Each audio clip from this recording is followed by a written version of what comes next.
This land is born of fire, with molten rock just below the surface.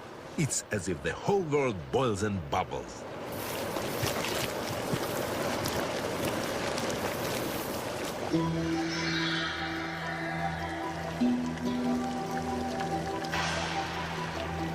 Lytnovsky and our other volcanoes are part of the Ring of Fire, a circle of volcanic activity that sweeps around the Pacific from Antarctica to the tip of South America.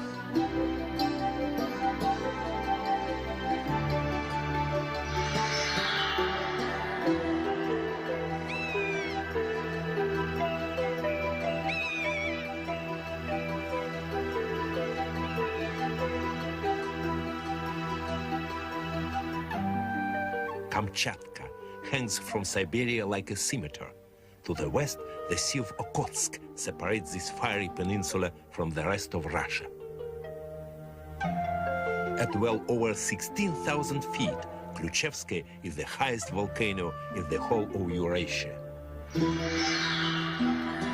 Other volcanoes have blown themselves apart, forming massive craters. The one that holds Lake Kurilsky is half a mile deep and 6 miles across.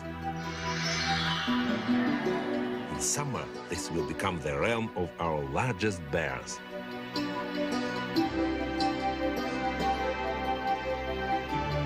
Kamchatka depends upon the Pacific. The ocean drives its climate, and many of its creatures rely upon the fertility of the sea. The ocean floor has volcanic forces of its own, and these thrust islands of basalt out of the water.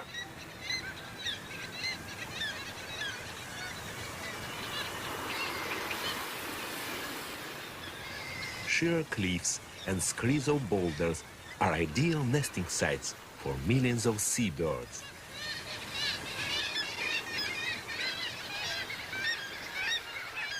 Among them are 9 kinds of auks,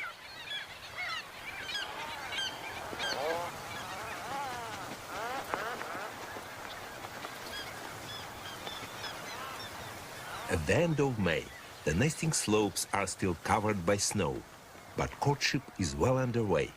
Tufted puffins are unique to the northern Pacific. Both sexes grow saffron plumes in the spring.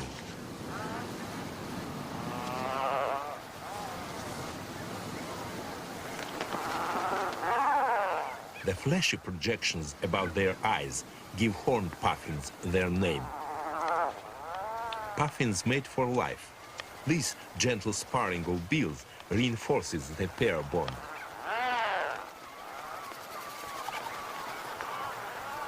Other social signals are directed towards neighboring pairs.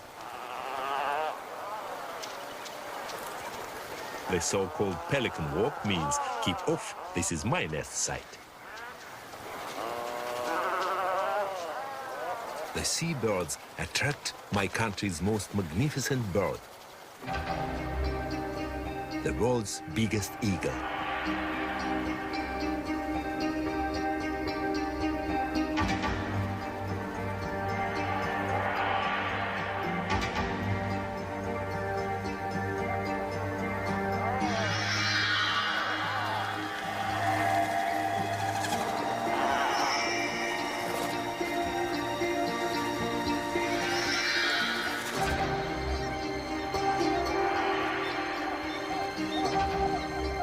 Stellar's sea eagle has a 9-foot wingspan.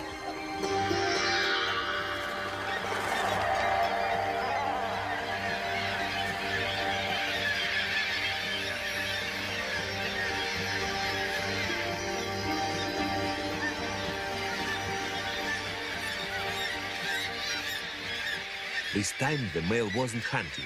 His mate on the nest is well provisioned with food. This is a rare bird. There are only 2,000 pairs in the world. Most breed on our Pacific coastline. If the seabirds have a poor breeding season, the eagles can't catch enough food, so one of these chicks will starve.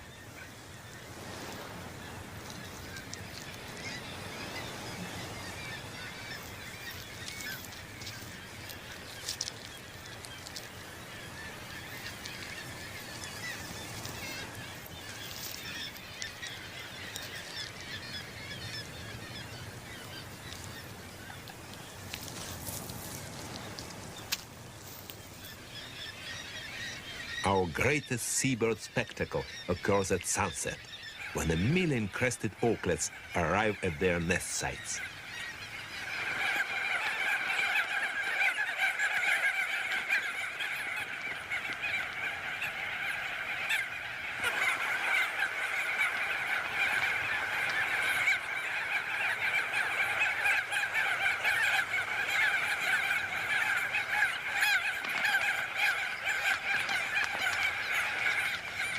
In a week or two, the snow will melt and they'll start laying their eggs. These thrush-sized birds are in full breeding garb, with long curly crests and orange shields on their beaks.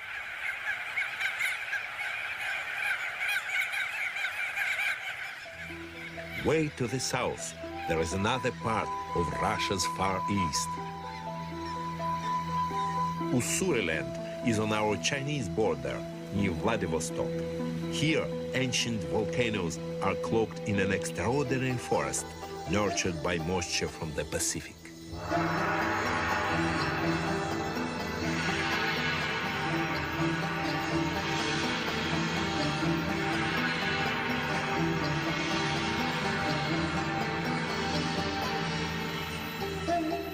In this region, animals and plants from both the Arctic and subtropics meet and mingle. Ussuriland is the realm of our tiger.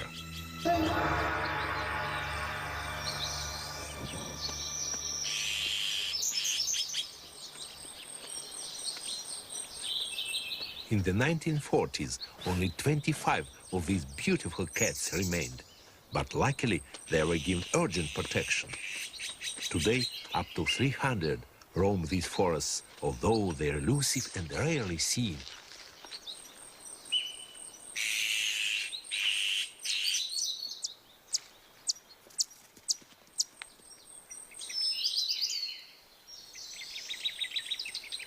The winters here are bitterly cold, and in early spring, it's only the northern animals that are obvious. Siberian chipmunks emerge from hibernation and cram cedar seeds into their cheek pouches. It's difficult to believe that this will become a subtropical forest and that later in the year the chipmunks will be joined by creatures from Southeast Asia.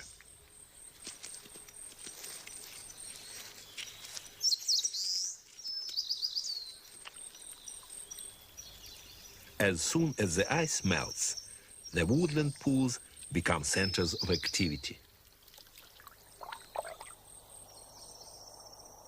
Submerged twigs are festooned with the egg masses of Siberian salamanders.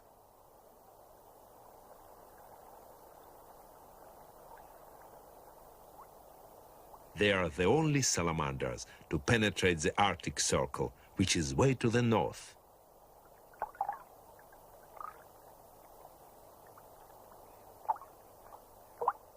Males advertise their territory with flicking tails and extravagant yawns, behavior which has never been filmed before.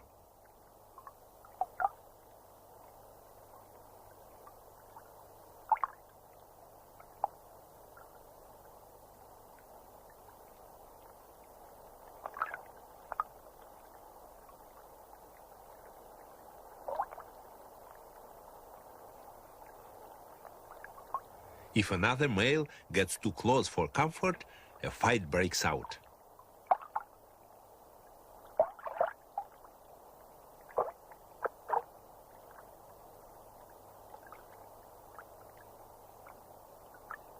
For the salamanders, this is the tail end of the season. Most of their egg masses are laid, and they'll soon leave the water.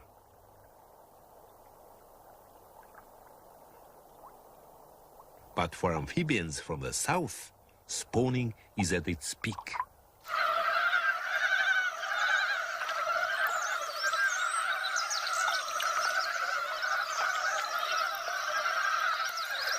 In my country, these Far Eastern frogs are unique to Ussuriland.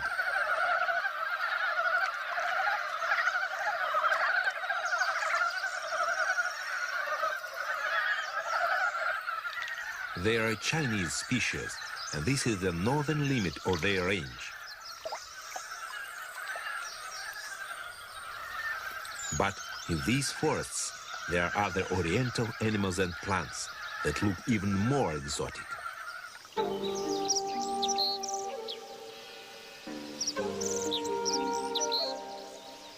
Delicate rhododendrons that feature in Japanese paintings are a reminder that Japan is only 300 miles away. On the rivers are birds that winter in China.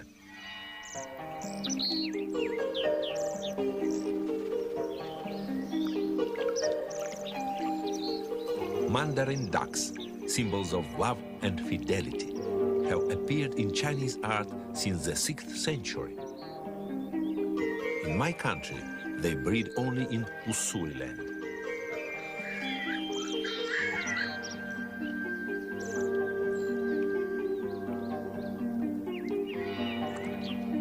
After mating, they nest in a tree hole close to the river.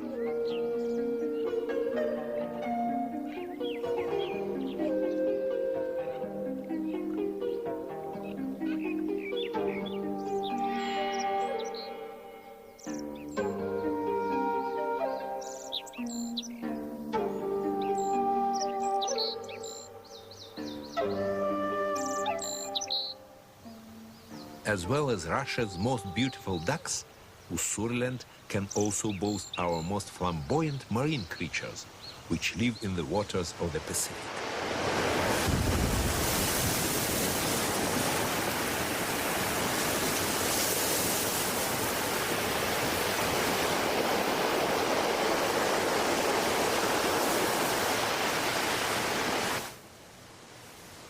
Arctic waters, full of nutrients, mix with currents from the south.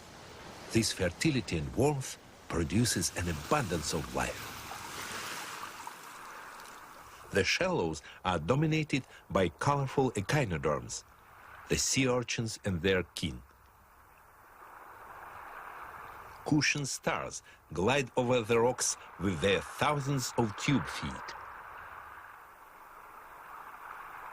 Trepangs are sea cucumbers, a delicacy in Vladivostok and Japan.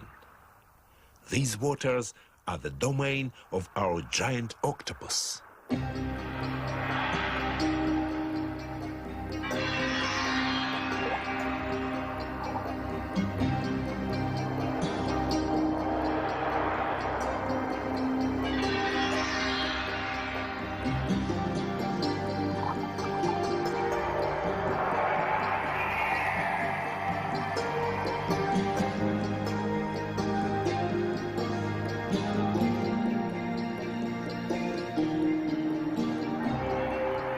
Octopus catch crabs and scallops, which they consume in their dens.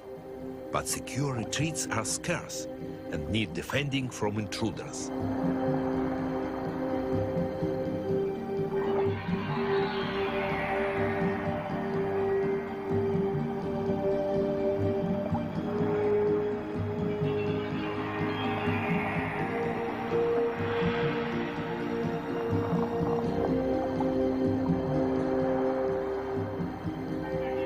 These octopuses can be real monsters, growing to 10 feet or more. This one will go house hunting elsewhere.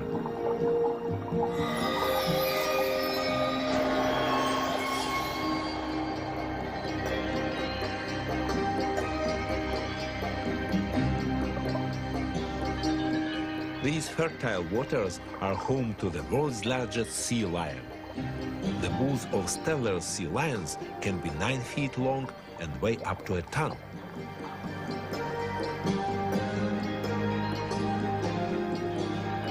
They'll sometimes catch and kill seals, but squid and fish are their main food.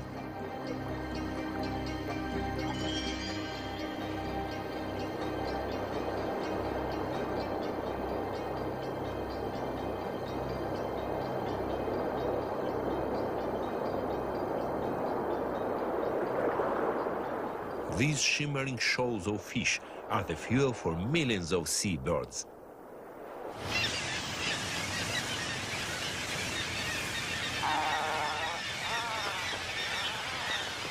It's July. On our northern Pacific islands, the breeding seabirds have a variety of feeding strategies. Puffins hunt far out to sea. They can carry one fish or up to 20 or more. Others fish close to the shore. Spectacled guillemots only breed here and in northern Japan. Above them, every inch of ledge is loaded with birds. Brunics and common guillemots can dive down to 80 feet to catch fish for their chicks.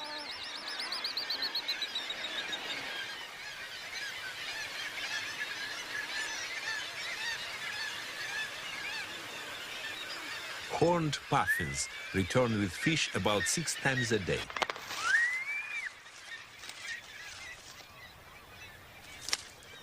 Older chicks are not fed directly by the parents. They simply drop the food onto the floor of the burrow.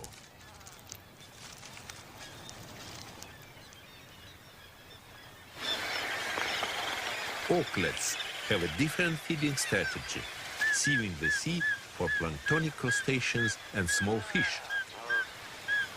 They have a special throat pouch for carrying food back to their chick.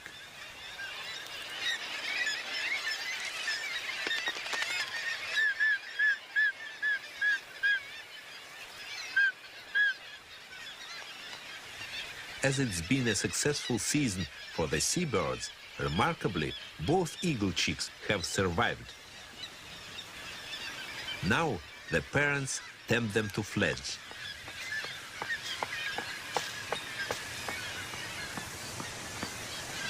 The adult on guard is an easy target for slender-billed ravens.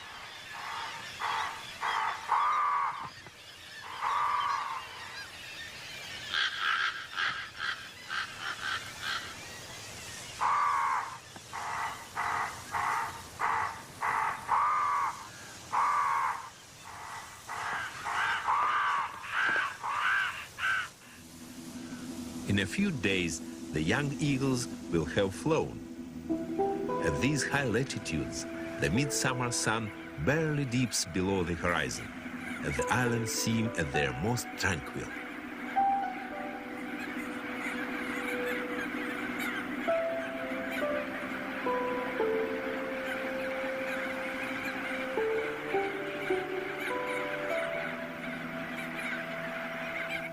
And yet, for our smallest seabirds, this is the most perilous time.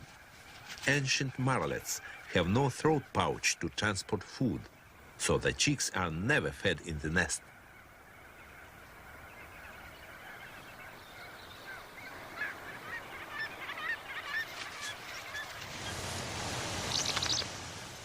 When they're only 2 days old, the chicks must follow their parents to the feeding grounds.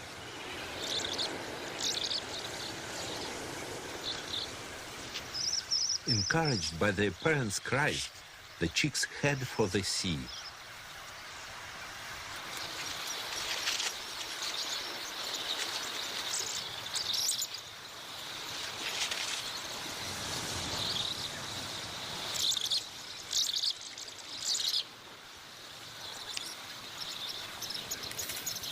The size of a golf ball, the tiny marlets are in a race against the impending dawn. They must reach the sea under the cover of darkness. At daybreak, it's not only their parents that are waiting for them.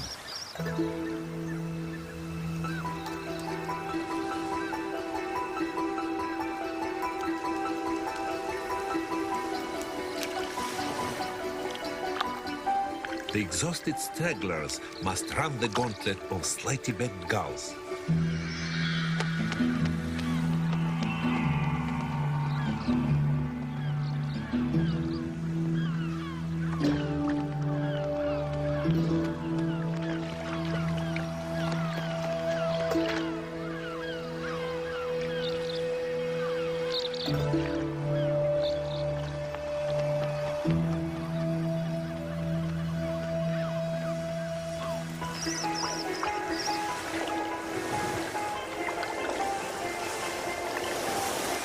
Even now, Some chicks will make it to safety.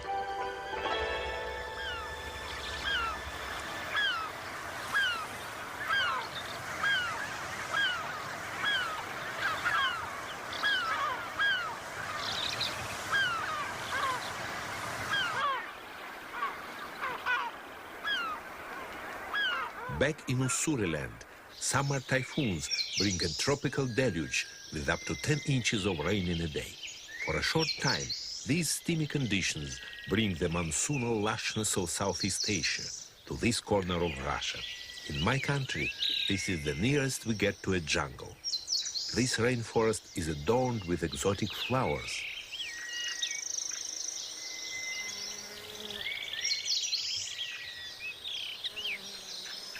There are two types of tiger lily and Ussuri fritillaries as well.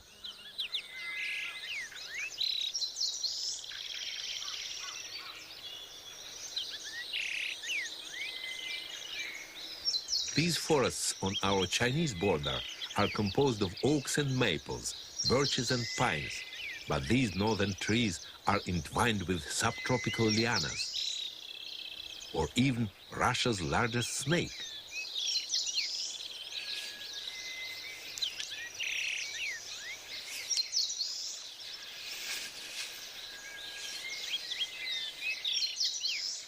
Schrenk's red snake grows up to 8 feet in length and climbs well in search of birds' eggs or nestlings.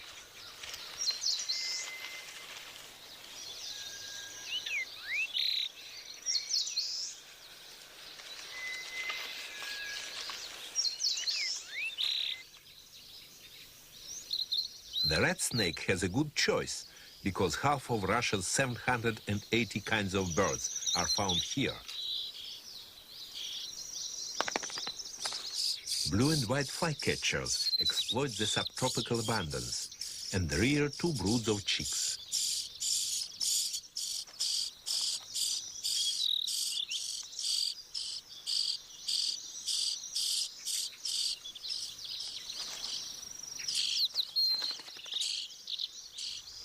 The much drabber female brings back a dragonfly. These tropical flycatchers will leave before there's the slightest chill in the air to spend the winter in Borneo or the Philippines.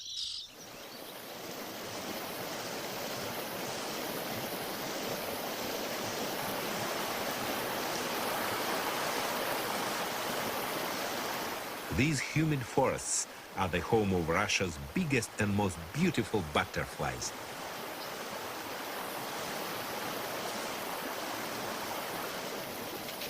Each year there are 2 broods of marked swallowtails.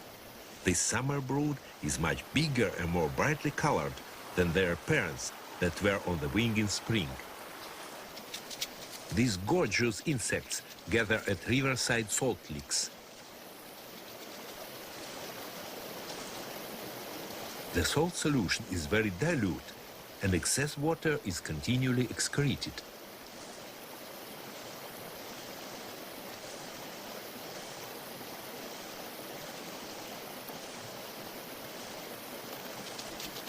Flotillas of white butterflies are also attracted to the salty ground.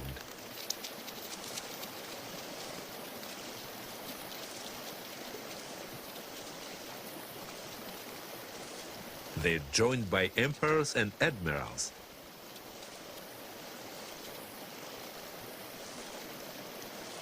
The probing proboscis acts like a flexible straw.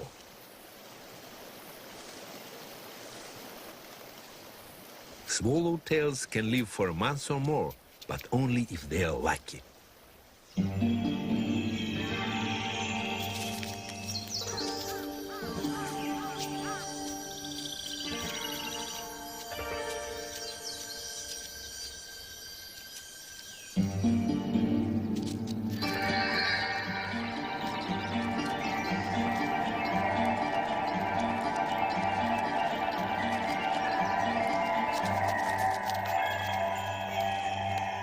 The swallowtail is partially paralyzed with a swift bite. Now it must be immobilized in a sheath of silk.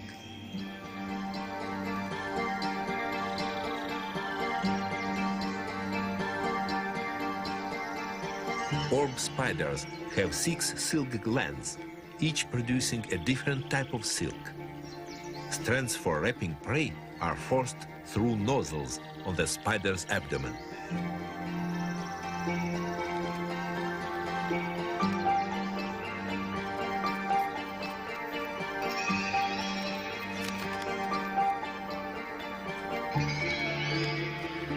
The silken shroud conceals the prey from wasps or birds that may steal from the spider's web.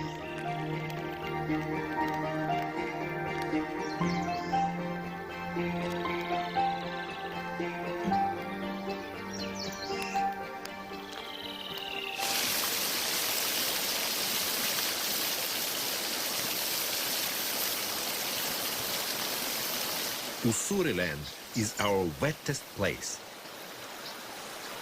The fast-flowing streams that tumble from the volcanic hills are home to brown dippers.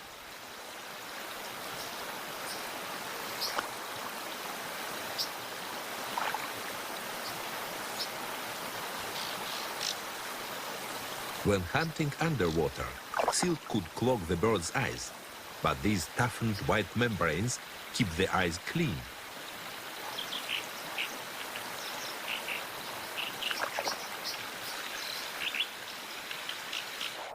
Caddis larvae are a favorite prey.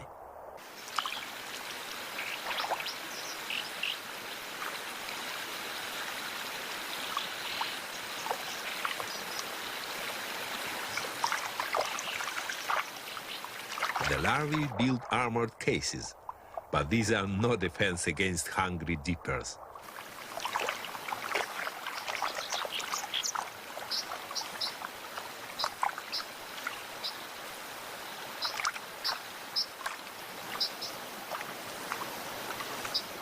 These birds are resident all year, but other creatures only move into these streams to breed.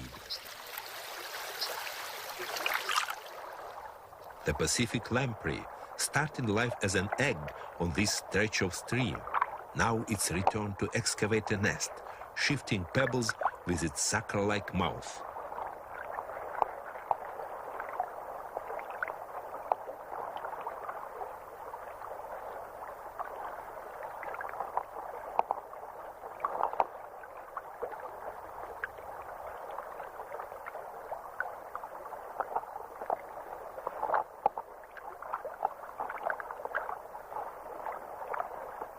These creatures are parasites. The mouth had a sinister use when the lamprey was at sea. The sucker and sharp teeth were used to hang on to marine fish and to feast on their blood. In other parts of the river, there are bizarre animals which have nostrils designed as snorkels.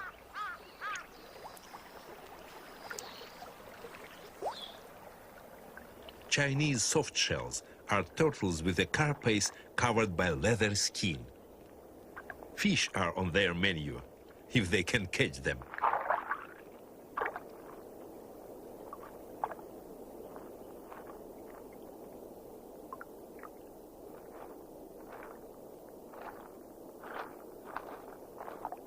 The reptiles are outpaced by the fish, so the turtle must rely on other tactics.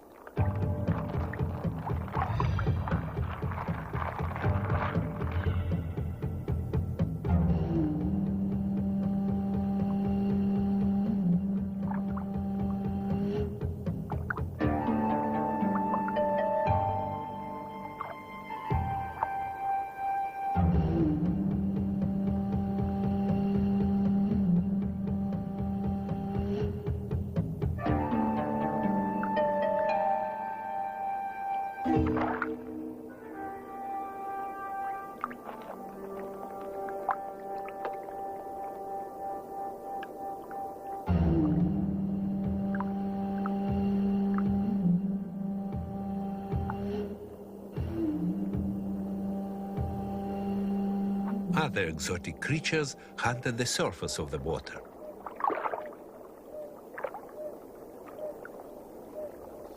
Oriental fire-bellied toads have backs of cryptic green and stomachs of stunning red. Unusually for toads, They're active by day and are bold and unafraid because they have a hidden defense. Fire bellies feed on insects.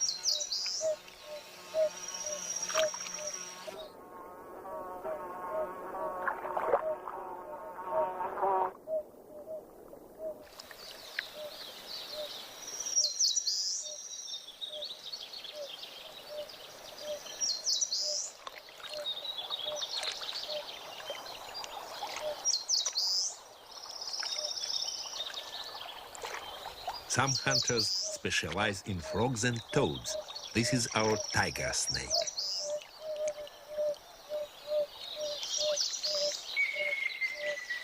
The toad's first line of defense is a quick retreat or remaining very still. As a last resort, they become contortionists when threatened by the snake. The red coloration is a danger signal, as the toad skins are loaded with poisons.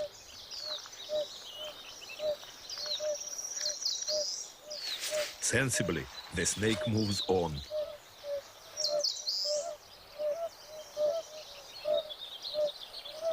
At night, there is a subtropical course.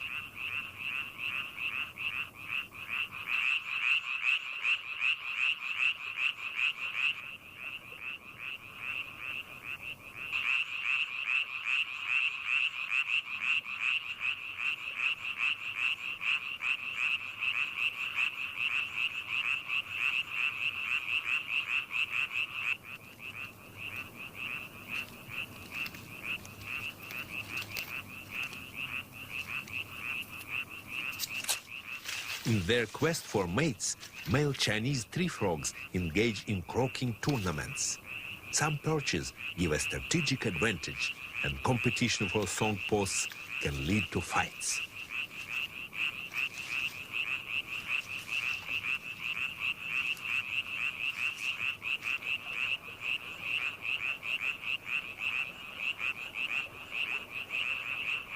The largest males have the loudest croaks, and they have the best chance of mating. The swampy forests of Ussuriland are a haven for amphibians, and these attract a dog that fishes for frogs.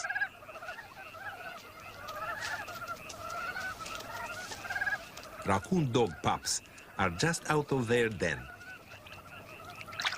Like all young animals, they are clumsy and still finding their balance.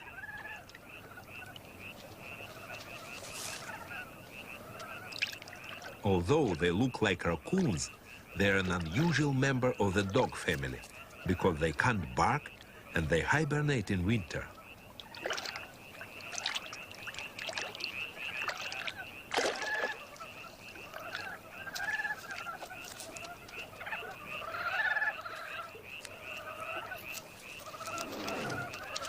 This is their mother.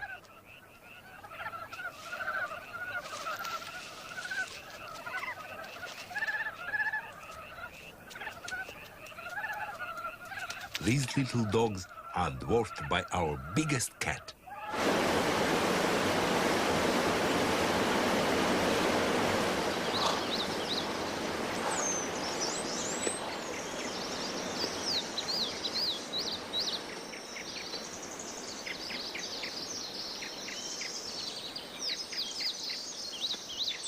The Ussuri tiger is the world's largest cat. It stands 4 feet at the shoulder and is 12 feet long from its nose to the tip of its tail. This is their stronghold, although they are also found in Manchuria and northern Korea. Our Russian tigers prey chiefly upon wild boar and deer. Feasting on flesh brings on a thirst.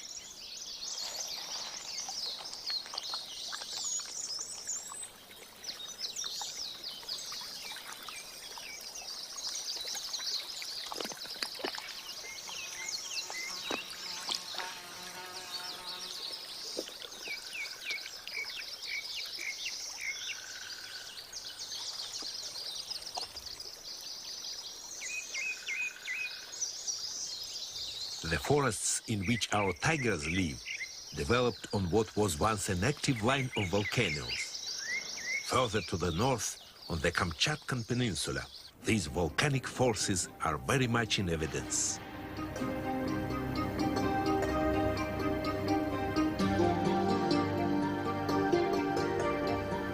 In this region of the Pacific, sections of the Earth's crust jostle and collide.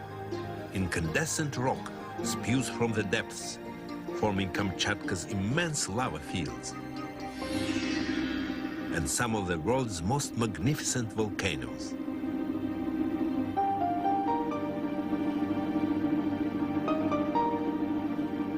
Some are extinct and only cones of ash remain. Lakes form in the craters of others. Karinsky is an acid bath, a lethal mixture of sulfuric and hydrochloric acids. Khrushchevskaya is our most active volcano. It's only as old as the pyramids, but in 7,000 years it's built its perfect cone 3 miles into the sky.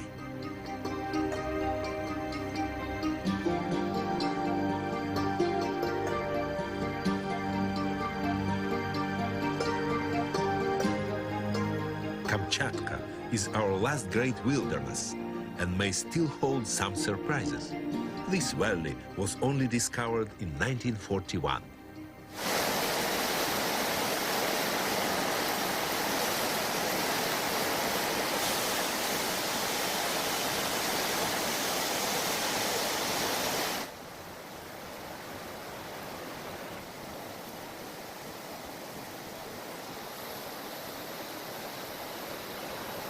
Steamy slopes bear witness to molten rock just below the surface. But this inferno underfoot generates even more spectacular phenomena.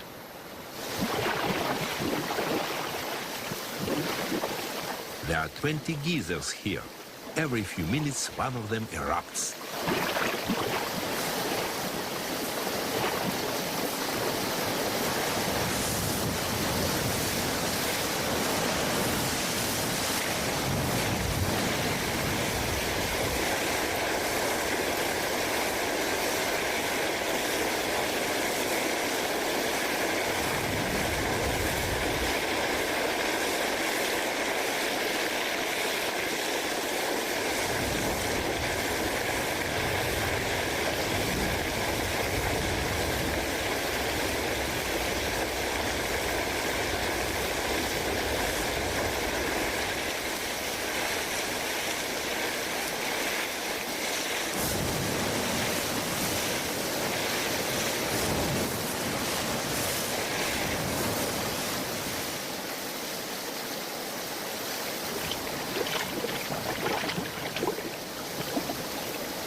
It's August at Lake Kurilsky.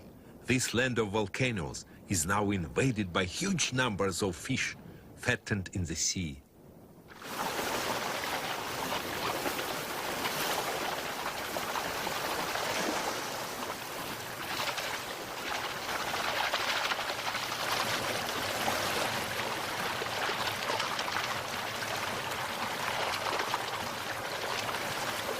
All over Kamchatka, salmon are running upstream. Here, 5 million sockeyes have arrived to spawn in the shallows of the lake. Many are weakened from breeding and become stranded. The stocks of salmon are crucial because they sustain creatures of the interior, like otters.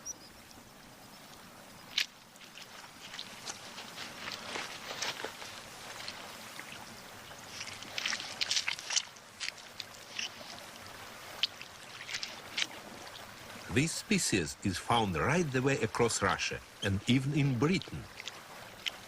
They'll eat almost anything, but given a choice, otters always prefer fish.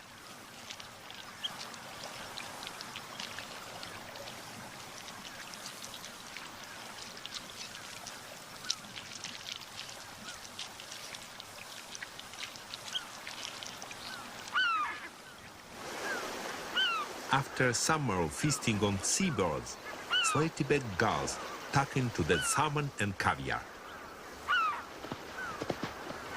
Our greatest bears also come to the feast.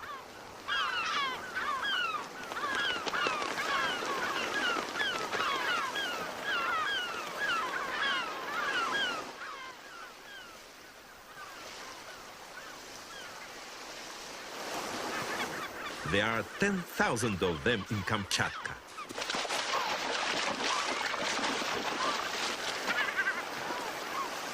Like Alaskan grizzlies, they grow huge on a diet of salmon and berries.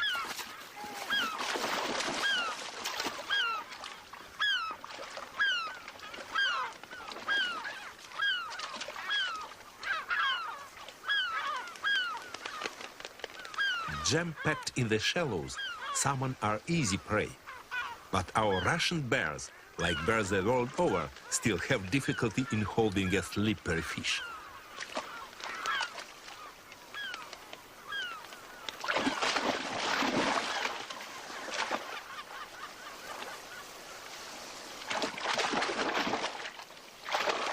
Some bears fish the lake shore. Others are waiting for the salmon that are forging upstream.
Bears can gorge on 110 pounds of salmon a day.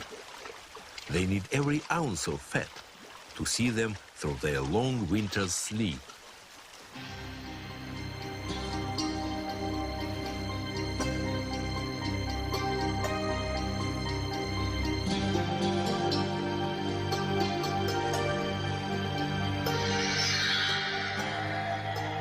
By January, the temperature sinks to minus 40 degrees Celsius. But even in these freezing conditions, one is left in no doubt that this is a land born of fire.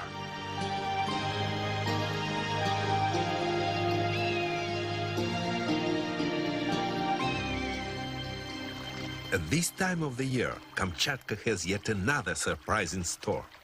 The salmon are still running.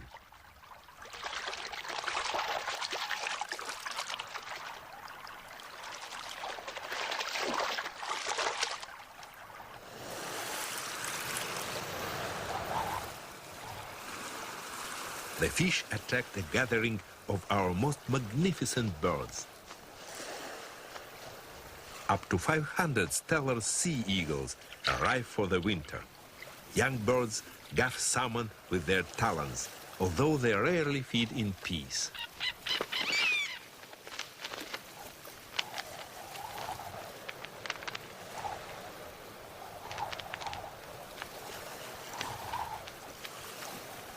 With so many eagles, squabbles are common, though there is enough fish for all.